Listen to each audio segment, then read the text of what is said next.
Potassium is one of the 7 indispensable macrominerals helping in the functioning of the human body. It helps maintain fluid levels in the body and supports the functioning of the kidneys, heart, muscles and nervous system by aiding in the transmission of messages.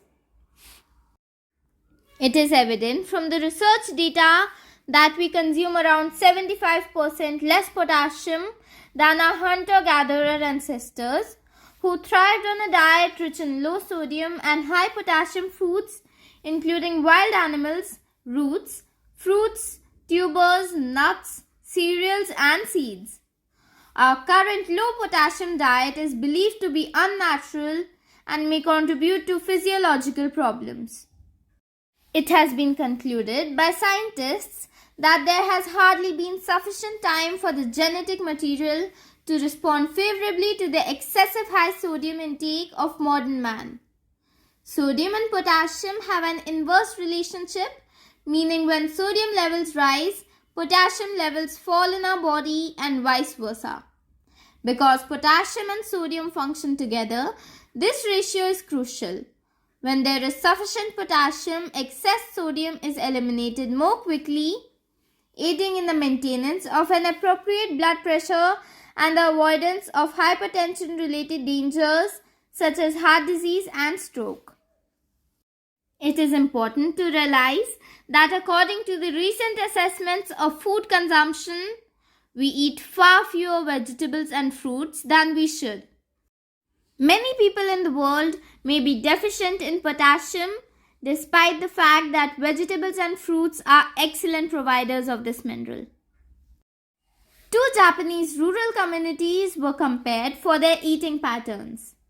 Farmers in the Aomori district consume between 8 and 10 apples daily, whereas their counterparts in the Akita prefecture consume more rice.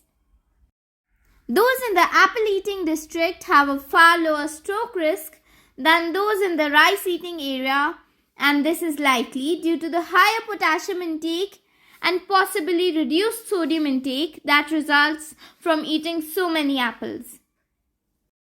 Following the diets of our hunter-gatherer ancestors who ate a lot of foods high in potassium is definitely a good idea. An adequate level of potassium consumption may account for the lower prevalence of hypertension among vegetarians. Dietary deficits may raise the chance of developing hypertension and stroke as established by animal tests and population research. One possible explanation is that potassium may prevent vascular calcification or the accumulation of calcium in the smooth muscle cells of the arteries. Atherosclerosis, also known as the hardening of arteries, is aggravated by vascular calcification. This is a dangerous illness in which fat, cholesterol, calcium and other substances can impede blood flow by forming plaques. Potassium is found in lots of foods like vegetables, fruits, beans and fish. Now let me tell you an example of a meal with more than 2200 mg of potassium or almost half of the daily recommended amount. 1 medium baked potato with the skin provides 941 mg of potassium.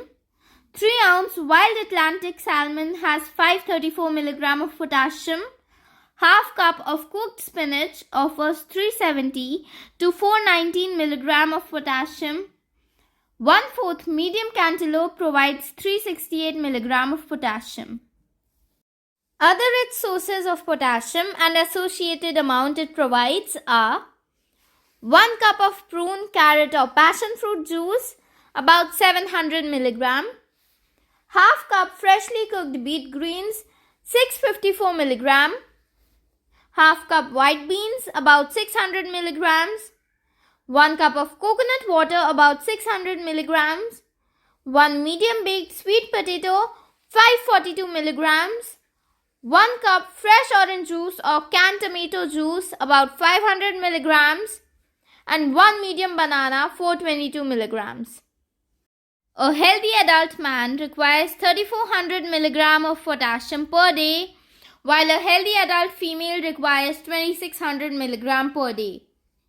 Jaggery, various juices, coconut water, and so on are high in potassium, so include them in your diet to boost your potassium levels.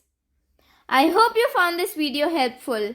If yes, please subscribe to my channel and don't forget to click on the bell icon so that you don't miss out on any updates. Don't forget to like my video and share it with your friends. Thank you. Bye.